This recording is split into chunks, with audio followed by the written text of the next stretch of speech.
Welcome to Vancouver Island, Canada. My name is Adam Kreek. I was recently invited to Brentwood College School by head coach Laryssa Biesenthal. Laryssa was a bronze medalist at the Sydney Olympics. Myself, I won gold at the Beijing Olympics.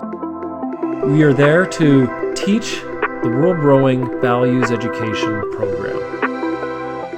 We're really excited to teach the sport of rowing.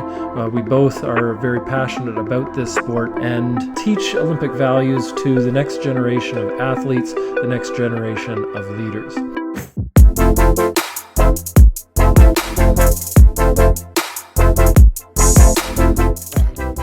And you're going to row with your cup of water out around the buoy and back with your water not spilling, because we're looking after the environment, right? And then To explore environmentalism, we had a relay race.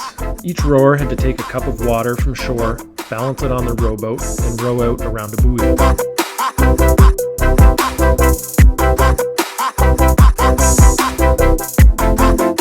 When the rower returned to shore, they had to put the cup into another bucket. On the first leg, one team dropped their cup in the water. They had to jump in and try to pull it back out. We learned from the mistake and discussed what we could do differently. Then we redid the relay race. The second time, both teams did much better. And I suppose this adaptation also taught the value of excellence. but you know, what were you guys doing well? This team that was... Our communication. Communication was good, wasn't it? Very good. Okay, do you guys think about the environment at all though? Working, living on the ocean? Yeah. Oh, yeah. I'm a Brentwood Environmental Action Team. Okay. I think it's a metaphor, I suppose. Again, if you take care of the environment, it will take care of you. If you take care of your cup, you don't spill the water, you'll actually be able to win the race. We set up figure eight races to explore the value of joy and effort.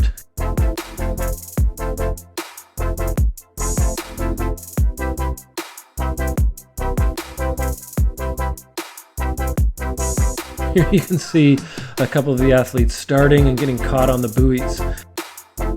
It's not easy to turn around rowboats, but these boats that we had, these SUP rowers, really made it easy for the athletes to focus on their boatmanship skills, on their oar maneuvering skills. You can see turning around the buoy, you had to engage quick hands. You can see the look on their faces, how competitive they are, how much they want to beat the clock during this figure eight race.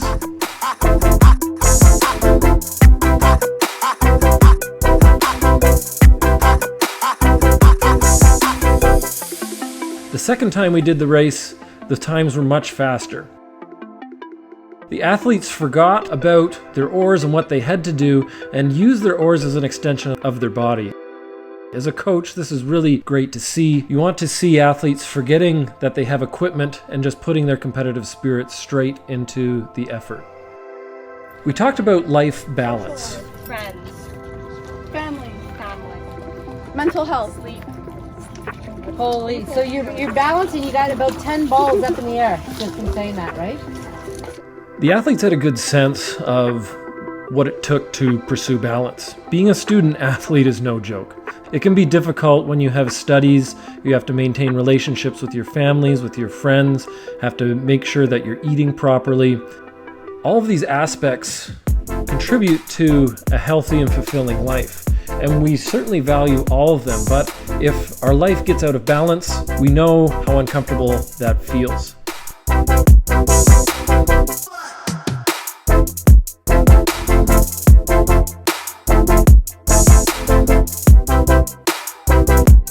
The game was fun. The kids enjoyed picking up the balls, picking up the bottles, and made a good game of it. You can see some of the boatmanship skills being developed. The athletes were backing down their boats, turning their boats, starting their boats, stopping their boats.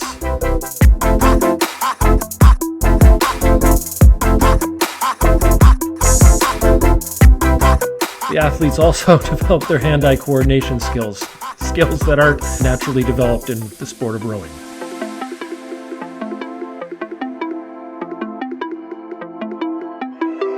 The unstructured play was really fun to watch as a coach. It also helped the kids keep engaged in the program. The oarboard SUP boats were great tools to explore having fun. They could ram into each other, flip the boats over. Thank goodness the water wasn't too cold.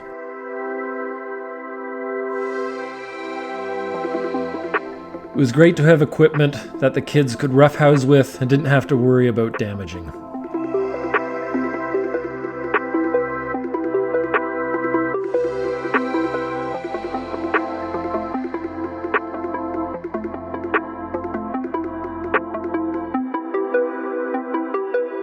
Rowball seemed to be the best for engaging skills like backing, turning, stopping, starting, even more than the figure eight training race.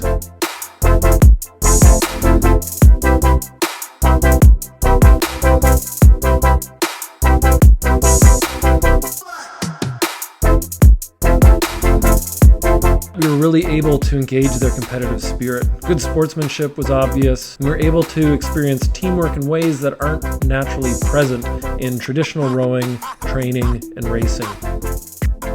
Rowball is a pretty simple game. Each team had to protect their buoy and take the ball and hit the ball against the opposite team's buoy. Passing is encouraged. When you have the ball on board your boat, you are not allowed to row.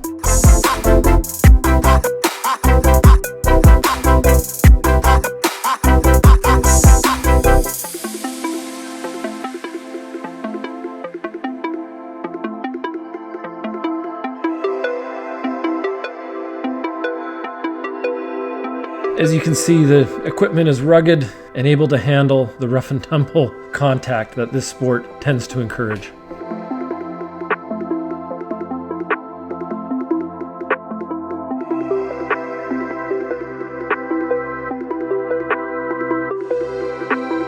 We had a very simple goal when we were running this program.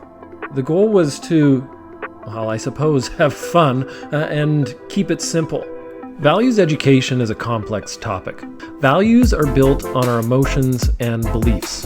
Values are states of being that make us feel happiest and help us feel most alive. When you are having fun, you are living your values. The Row Values lesson plan was easy to follow and easy to adapt. Values education can sometimes feel esoteric, yet I think we were able to use the games and discussions to plant some seeds of knowledge in the young athletes. Again, you know you're living your values when you're having fun, and these kids certainly had a lot of fun.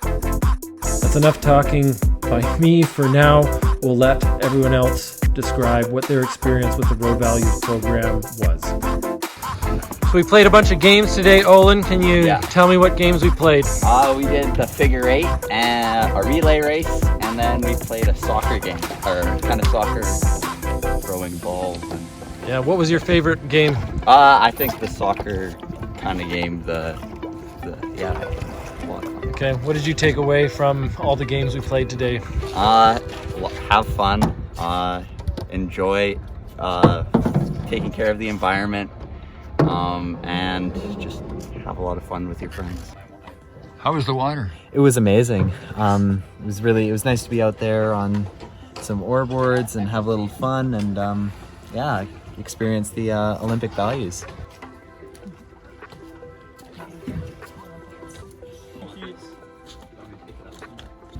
Gauge what was the true value of doing these Row Values games and exercises? What did you take away from today? The cleaning up of the environment, just because that's what we use, so we take care of what we have. That's important. Yeah. So what did you take away from today? I enjoyed being in like those boats and we able to like crash into each other and work together, but and not worry about the equipment as much. That was good. Good answer. Good. And what's your name? I'm Sarah. Sarah? It was fun how competitive you could get, and even though it didn't really mean anything, being in that kind of zone was a lot of fun. Just to be in the competition zone. Do just what I said to you about everyone took it and they were practicing in the back bay, right? That was pretty neat because you wanted that competitive advantage. And I like the way you describe it too, because again, it's like you're in that competitive zone. So we're talking about something that's an emotional experience, and so being competitive is a value. So kind of define our emotional experience through something that approaches the edge of logical. Carter, I think the main thing was definitely just like letting go, I guess, of like focusing on like everything to do in the boat, I think was a big thing. And then I said to Annika, like, this is kind of sad, but like, I don't think I've laughed that hard since like in 2 weeks. So that was also like, yeah, that was a big thing. And Anna? Annika, I would say the teamwork and like working with everybody and communicating, and then the competitiveness with everyone. I thought that was really fun. Beat people. Alex? I like the part where like Ben and Anthony lost the cup. It was kind of just like we didn't really give up. We kind of just like kept going, and it was just like having a good time. So Yeah, keep going even when things don't work out. Yeah. That resilience, right? You just figure it out. Excellent. I appreciate you all coming and having play with us. Yeah. Thanks again, everybody. Thank you. Thank you guys. Thank you, Kreeky. Hey, we got free stuff for you guys. You want some swag?